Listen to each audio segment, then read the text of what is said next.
Hello everyone, this is your daily dose of internet. Oh, yo, sorry, I didn't see you there. I was just working on my new sensual TikTok and some footballing fan fiction.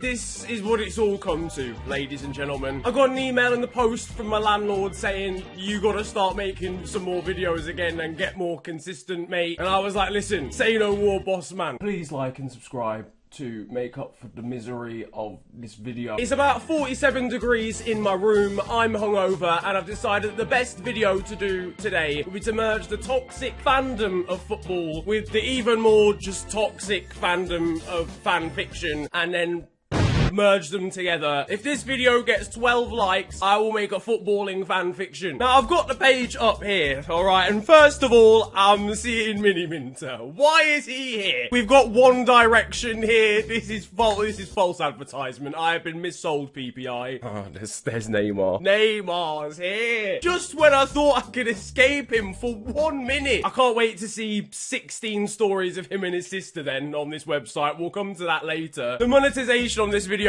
maybe it might be really bad. Susan from YouTube, if you're watching this video, yeah, listen, we go way back, okay? Well, we've got one here, right, that's got Dominic Calvert-Lewin on it. If you were gonna do fan fiction of any footballer, would you really choose Dominic Calvert-Lewin? Jesse Lingard's below. Nah, I'm going on it. I'm reading it, boys. Why has someone made a fan fiction about Jesse Lingard? Is this meant to be the person who's written the fan fiction? I'm relatively uneducated when it comes to this sector. Now, Melina here is the woman in this story. Her POV, she's had some comments on her Insta, alright, from both Marcus Rashford and Jesse Lingard. An imaginatively named user2 has asked, are Victoria's Secret model and Manchester's star player a thing now? He's not Manchester City or Manchester United star player. I looked down at my phone that read 2:43 PM. I decided, why not get changed now and then go out for a coffee before. She walked around the house, which I'll admit, it's massive and clean to say I'm a 22-year-old girl. Okay,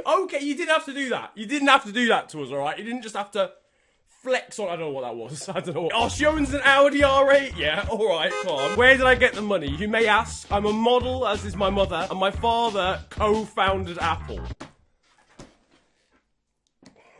Steve Wozniak. This is the daughter of a 69-year-old businessman from San Jose in California who co-owned Apple. And she wants to get with Jesse Lingard. You could have chosen anybody, and you went for a guy who was dabbing until 2019. So, to paint the picture, 'cause I'm not going to read the whole of this, she's gone into this coffee shop and the owner, or the waitress or whatever, can see that, you know, she's smiling. Is there a man in her life? And she goes, yes, his name is Jesse Lingard. The response is, what, that young gentleman from Manchester United. Gentleman, you know. That boy came in here not long ago. He was talking about you to some of his friends. How convenient that they went to the exact same coffee shop and Jesse Lingard was just stood there like, hey, listen, you know what, yeah, that Lengting from Insta, you know. But young Melina gets back from a photo shoot and gets a message from Jesse Lingard. Hey Melina, I hope you had an amazing photo shoot. You looked gorgeous, if I say so myself. Anyway, the game kicks off in an hour and a half, so hopefully I'll see you soon. So she's going to watch him play at Old Trafford. To be honest, I'd like to think she gets a free ticket to the game, given her dad co-owned Apple. Can we not forget that? I feel like that's been massively overlooked in the course of this story. I walked into my walk-in wardrobe, as you tend to do with a walk-in. I pulled out a pair of denim jeans, and to match it, I pulled out my Jesse Lingard Manchester United shirt. The shirt smelled just like him. I've had enough. Let's, for the sake of argument, assume these two are now gonna meet. Who goes to meet someone in a shirt intentionally that A, has their name on the back of it, and B, smells like them?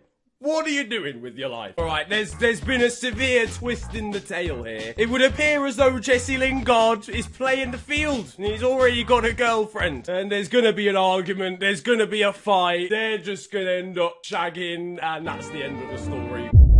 This Melina girl and Jesse are now together, alright? Jesse's dumped his old girlfriend. We're into like chapter 4 now, and I was just losing the will to live, so I thought I'd skim. Jesse Lingard commented about her being gorgeous, and Paul Pogba replied fully. Paul Pogba has probably never said that in his whole life. Hey gorgeous, hope you had a good photo shoot. Got training now, then wondering after if you wanted to chill at mine. We can cuddle up.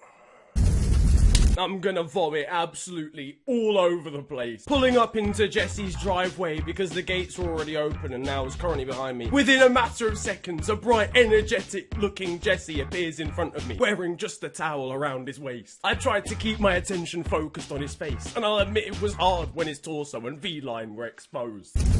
I am a child of God. I went to church this morning. Jesse has posted his new girl, yeah. Now that's fine. I mean, it's very cringe. Jesse, get yourself together, come on. But in the replies, yeah, the ex has commented, in what universe would that actually happen? Paul Pogba has replied saying Ellie needs to move on. Not gonna lie.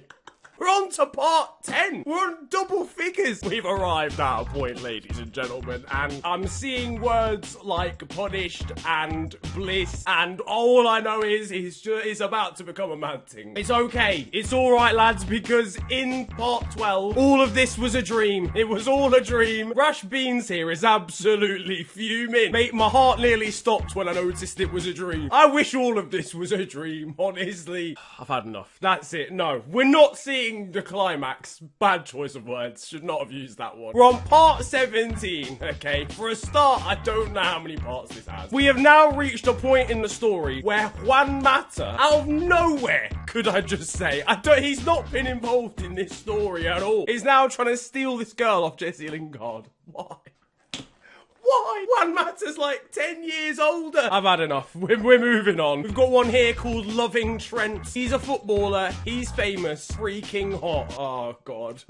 Girls like this should have their internet restricted, fam. I'm telling you now. Snip off the Wi-Fi wires. Trust me. AVG antivirus just comes in and duppies the whole thing before they get a chance to write this. There's one here where a teenage girl called Olivia accidentally gets added to a footballer's group chat with James Rodriguez in it. There's one for Harry Winks. This has gone too far. You have every player in the world to make a fan fiction on, and you chose Harry Winks. I'm putting it on. This one's got characters in it. Okay. Penelope. Has anyone been named Penelope since 1958? Harry Winks, unsurprisingly, is in it. It would be a bit of a surprise if he wasn't. Someone called Jess. Dele Alli is the main character. Heung-min Son's just chilling. Eric Dyer has found a place into all of this as well. Now, this story written by Road to Spurs. Harry, listen, you need to get your fans in order. This story revolves around Penelope getting a new job at Tottenham, and Harry Winks has only just gone professional at the time. This must have been a while ago. She's got a new job at entry level. She's arrived at the car park, and the first person that's come up to her and met her is Maurizio Pochettino. If you get a job as the secretary at Tottenham, for example, is the first person you meet the manager of the whole club?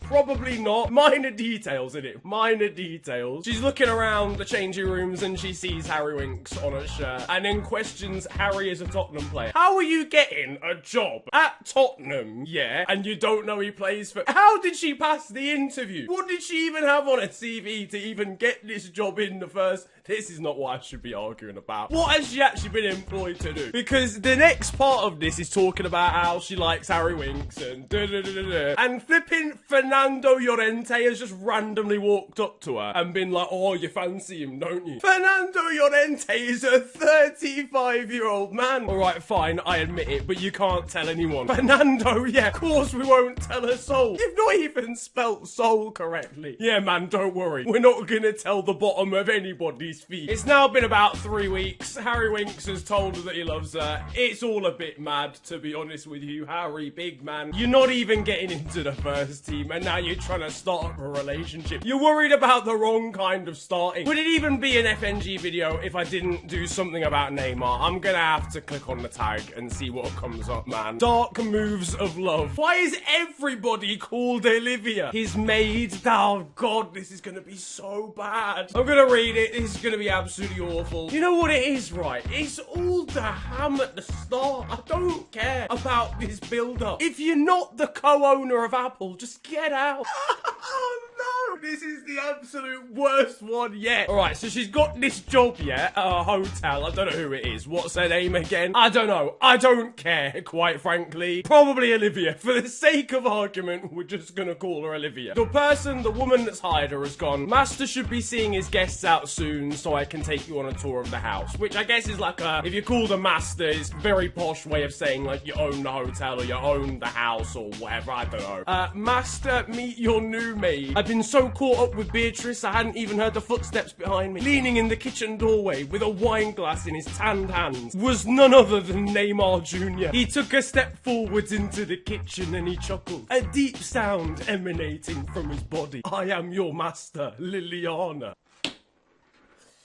Hi, he said.